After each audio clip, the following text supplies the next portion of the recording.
ஆனால் விஷால் வந்து பார்த்தீங்கன்னா பசங்க பொண்ணுங்க எல்லாம் இருக்கிறப்பவே வந்து பார்த்தீங்கன்னா அப்படியே வேட்டி அவுத்து டவுசர் மாற்றிட்டு இருந்தான். அது எத்தனை பேர் பார்த்துருக்கீங்க தெரியல. ரசிக்கிற மாதிரி பண்ணுறது அப்படிங்கிறது ரஞ்சித்தும் சௌந்தர்யா மட்டும்தான். மற்றவங்க எல்லாமே வந்து மீசை தாடி இருக்கிறப்பவே அவன் மேலே ஒரு டவுட் இருந்துச்சு. அது கன்ஃபார்ம் பண்ணிட்டா அவனோட உடையிலே தெரிஞ்சுது. அதுக்கப்புறம் இவன் புறணி பேசிகிட்டு இருக்க எந்த ஆம்பளையாவது அப்படி பேசுகிறானா? சௌந்தர்யா ரொம்ப மோசமான ஒரு பொண்ணாக இருக்குதாம்மா. பசங்கள் எல்லாம் ரொம்ப கேவலமாக மோசமான டச்சிங் எல்லாம் பண்ணிகிட்டு இருக்குதாம்மா. மக்களை உங்களுக்கு அப்படி ஏதாவது தெரியுதா?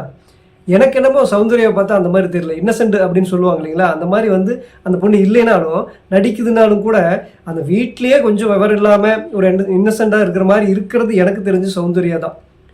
சௌந்தர்யாவை யார் மோசமாக தொட்டாலும் அவன் கெட்டான் அப்படின்னு தான் நான் நினைக்கிறேன். சௌந்தர்யாவை யார் மோசமாக பேசி தொட்டாலும் கெட்டா அப்படின்னு நான் நினைக்கிறேன். ஆனால் சௌந்தர்யா பசங்களை போய் மோசமாக தொட்டு தொட்டு பேசிக்கிட்டு அசிங்கமாக நடந்துக்கிட்டு இருக்கிற மாதிரி விஷால் சொல்கிறாப்புல. இந்த இடத்துல விஷாலை பற்றி உங்கள்கிட்ட ஒரு விஷயம், முக்கியமான விஷயம் நான் சொல்லணும். அவன் வந்து மீசை தாடி இருக்கிறப்பவே வந்து முதல்ல என்ட்ரியில் வந்து ஃபஸ்ட் டேலேயே வந்து அவன் நிற்கிறது பேசுகிறது எல்லாமே ஒரு வித்தியாசமாக இருந்துச்சு. எனக்கு ஏதோ ஒரு விஷயம் இடிச்சுக்கிட்டே இருந்துச்சு. என்னடா அவன் கொஞ்சம் வித்தியாசமாக இருக்கானே அப்படின்னு. அது எப்போ கன்ஃபார்ம் ஆச்சு தெரியுங்களா? அவன் மீசை எடுக்கணும், மீசை எடுத்துகிட்டு இன்றைக்கி ஃபுல்லாகவே நான் வந்து இந்த டாஸ்க்கு ஹோட்டல் டாஸ்கில் வந்து லேடிஸ் மாதிரி கெட்டப் போட்டு நடிக்கணும்னு சொல்கிறப்போ கொஞ்சம் இடிச்சுது. அதுக்கப்புறம் அவன் லேடிஸ் மாதிரியே ஆடுனா பார்த்தீங்களா, அப்போ கொஞ்சம் இடிச்சுது. இப்போ நிறைய தடவை நோட் பண்ணுறப்ப பார்த்தீங்கன்னா அவன் லேடிஸ் மாதிரியே நடக்கிறாங்க. லேடிஸ் தன்மை ரொம்ப ஜாஸ்தியாக இருக்குது. இது வந்து இயல்பானது. ஒருத்தருக்குள்ளே ஒரு ஆணுக்குள்ளே வந்து பெண் தன்மை அதிகமாக இருக்கும், ஒரு பெண்ணுக்குள்ளே ஆண் தன்மை அதிகமாக இருக்கும். இது இயற்கையானது, இது இயற்கையினுடைய படைப்பு. ஆனால் இந்த இடத்துல வந்து நான் விஷாலை வந்து பெண் தன்மை ரொம்ப ஜாஸ்தியாக இருக்குது, அவன் பொம்பளை மாதிரி இருக்கிறான் அப்படிங்கிறத நான் எந்த விஷயத்தில் வந்து அதிகமாக சொல்கிறேன் அப்படின்னா, கேரக்டர் பேசுறது. இவன் வந்து பார்த்தீங்கன்னா அந்த கேர்ள்ஸ் டீமுக்கு போனதுக்கப்புறம் அவன் பேச்சே வேறு மாதிரி இருக்குது. ஆனந்தி வந்து பேசுனதுக்கப்புறம் அவன் அப்படியே மண்டை கழுவி என்ன சொல்கிறது சுத்தம் பண்ணி அப்படியே முழுக்க லேடிஸ் மாதிரியே மாறின மாதிரி புறணி பேசிக்கிட்டு இருக்கான். ஊர்கிழவி பண்ணுற மாதிரி அங்கே ஒன்று இங்கே ஒன்று நேருக்கு நேராக பேசுகிற தைரியமே இல்லை.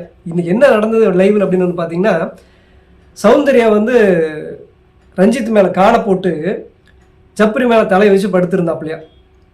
கொஞ்சம் கூட மரியாதை இல்லையா, இந்த பொண்ணு இப்படி பண்ணுது அப்படின்னு சொல்கிறது ஏற்றுக்கூடிய விஷயம் தான். விஷால் வந்து சொல்கிறாப்புல கொஞ்சம் கூட மரியாதையே இல்லாமல் ரஞ்சித் மேலே காலை தூக்கி போட்டு ஜப்ரி மேலே படுத்துட்ருக்கு, அதெல்லாம் நல்லா அப்படின்னு சொல்கிறாப்புல.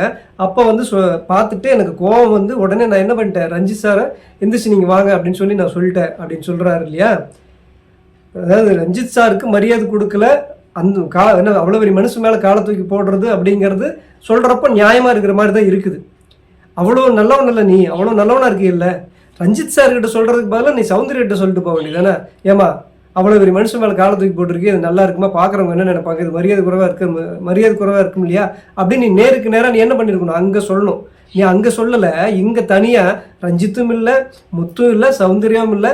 ஆனால் இவங்கெல்லாம் யாரெல்லாம் இல்லாமல் இருக்காங்களோ அவங்ககிட்ட, தீபகிட்ட, சத்யாகிட்ட, இவங்ககிட்ட வந்து சொல்லிகிட்டு இருக்க இந்த மாதிரி வர சௌந்தர்யா பண்ணுறதே பிடிக்கல, அவன் வந்து இந்த மாதிரி பண்ணிகிட்டு இருக்கா. இது மட்டும் இல்லை, முத்து மேலே என்ன பண்ணுறான், காலு மேலே ஒரு இடத்துல உட்காந்துருக்க தொடை மேலே கையை வச்சு இப்படி கிட்ட போய் மூஞ்சி இப்படி காட்டி ஒரு மாதிரி பண்ணுறான். முத்து வந்து நெளிகிறான். இதெல்லாம் வந்து என்ன சொல்கிறது, இதெல்லாம் வந்து ரொம்ப சென்சிட்டிவான விஷயம். தொடை மேலே ஒரு ஆம்பளைனுடைய தொடை மேலே போய் கையை வச்சு இப்படிலாம் போனால் எப்படி, இதெல்லாம் தப்பு இல்லையா? எங்கிட்டலாம் வந்தாலும் நான் எந்திரிச்சு போயிடுவேன். இப்போ சுனிதாவெல்லாம் பண்ணுறான்னா, சுனிதா வந்து விஷாலை வந்து கண்ணத்தை பிடிச்சி இப்படி இழுக்கிறது, மற்றவங்கெல்லாம் வந்து விஷாலுக்கிட்ட நடந்துக்கிறதெல்லாம் எந்த தப்பும் இல்லையா. ஆனால் சௌந்தர்யா வந்து விஷாலுக்கிட்ட எந்த தப்பும் நடந்துக்கல. முத்து மேலே தொடையில் கை வச்சு கிட்ட போய் பேசுனது இவனுக்கு ரொம்ப இதாக இருந்துச்சா. மக்களை நீங்கள் சொல்லுங்கள், சௌந்தர்யா வந்து பசங்கக்கிட்ட அந்த மாதிரி தப்பான எண்ணத்தில் தொட்டு பேசுகிற மாதிரி இருக்கா? அது ரொம்ப ஜாலியாக இருக்குது. இன்னும் சொல்லப்போனால் சாச்சனா தான் இருக்குல்ல சின்ன பொண்ணுன்னு சொல்லிட்டு இருக்கீங்க, ஆனால் சின்ன பொண்ணு மாதிரி பண்ணிகிட்டு இருக்கிறது சௌந்தர்யா தான். அது பண்ணுறதெல்லாம் வந்து பார்த்திங்கன்னா உண்மையாகவே இன்னசென்ட் மாதிரி தான் எனக்கு தெரியுது. நடிக்குதுன்னா கூட அது ஒன்று போக தான் தெரியும். ஆனால் இப்போ வரைக்கும் எனக்கு இன்னசென்ட்டாக சௌந்தர்யா தான் தெரியுது. நேற்றுக்கு வந்து அந்த டாஸ்க் வச்சாங்க இல்லைங்களா லேடிஸ்க்கு, இந்த டான்ஸ் ஆடுற மாதிரி, அதில் எல்லாரும் ஒரு மாதிரி பண்ணிகிட்டு இருக்கிறப்ப இது மட்டும் அப்படியே அப்படியே டான்ஸ் ஆடுறதெல்லாம் பார்த்தா நான் உளுந்து சிரிச்சுட்டு இருந்தேன். அது வந்து ஒரு குழந்தைத்தனம் அதிகமாக யாருக்கிட்ட இருக்குதோ அவங்க தான் அந்த மாதிரி பண்ண முடியும். அந்த வகையில் சௌந்தர்யாட்ட ரொம்பவே ஜாஸ்தியாக இருக்குது. அதனால பசங்கிட்ட வந்து ஈஸியாக வந்து மிங்கிள் ஆகி ரொம்ப அட்டாச்சாக இருக்கிறதுங்கிறது அதனுடைய கேரக்டரில் வந்து ஒரு குழந்தைத்தனமாக பண்ணுற மாதிரி தான் எனக்கு தெரியுது. இதை தப்பாக புரிஞ்சுக்கிட்ட விஷால் என்ன பண்ணுறாப்புல, புறணி பேசிகிட்டு இருக்காப்புல. ஆல்ரெடி நிற்கிறது நடக்கிறதுமே லேடிஸ் மாதிரி இருக்கும். இதெல்லாம் வந்து நம்ம ஒரு குறையாக சொல்ல முடியாது. ஆனால் கேரக்டருமா அப்படி இருக்கணுமா? சில நேருக்கு நேராக பேசக்கூடிய லேடிஸ் இருக்காங்க. ஆனால் சில பேர் என்ன பண்ணுவாங்க, புரணி பேசுவாங்க, நேருக்கு நேரம் பேச மாட்டாங்க. நீ தைரியமா கரெக்டா இருக்கிறவன் என்ன பண்ணுவோம், ரஞ்சித் சார் மேல காலை போட்டிருக்கே இல்லம்மா தப்பு இல்லையா அப்படின்னு நேருக்கு நேரம் நீ சௌந்தர்யாட்ட சொல்லியிருக்கணும் இல்லையா? அதை விட்டு போட்டு இங்க வந்து தனியா புரணி பேசிட்டு இருக்கியே, இது நியாயமா?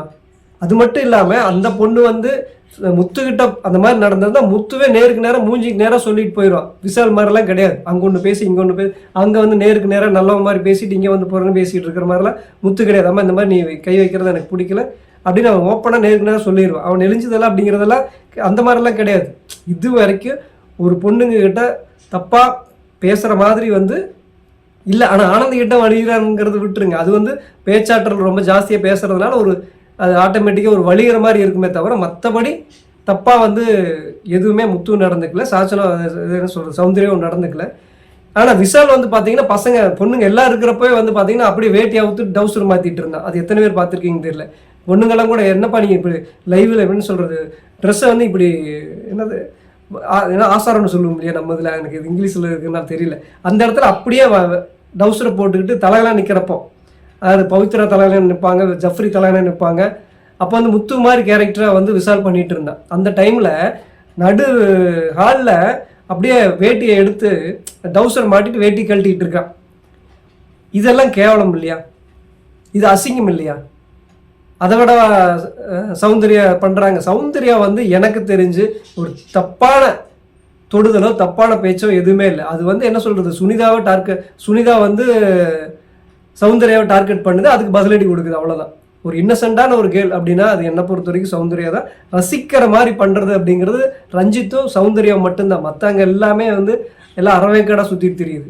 அது விஷால்லாம் வந்து பார்த்தீங்கன்னா என்ன சொல்கிறது, அவன் வந்து எனக்கு மீசை தாடி இருக்கிறப்பவே அவன் மேலே ஒரு டவுட் இருந்துச்சு, அது கன்ஃபார்ம் பண்ணிட்டா அவனோட உடையிலே தெரிஞ்சுது.